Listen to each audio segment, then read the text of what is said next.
بخير. أنا شفت التعليق هذا، مش أول مرة أشوف هكذا تعليقات، أكثر من مرة. على فكرة أنا ما فيش بيني وبين الزعيم رحمة الله تغشى الشهيد علي عبد الله صالح أي قرابة ولا يقرب لي، بس أنا أشوفه كأنه أبي. يعني يبدو أنه المقولة أنه كل ما حبيت الشيء تصبح تشبهه، كل ما حبيت أكثر أصبحت تشبهه أكثر.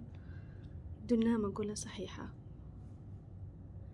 ما فيش قرابة بيني أنا والشهيد الزعيم علي عبد الله صالح، لكني من صغري أشوفه كأنه والدي، من صغر سني وصوره كانت في البيت،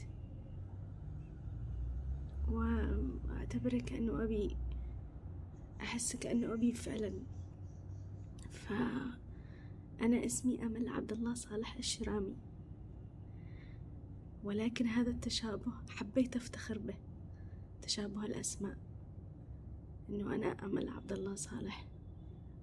عجبني هذا التشابه، حبيت أفتخر به، لكن لا قرابة بيننا. رحمة الله تغشى الشهيد الزعيم علي عبد الله صالح، والله المستعان.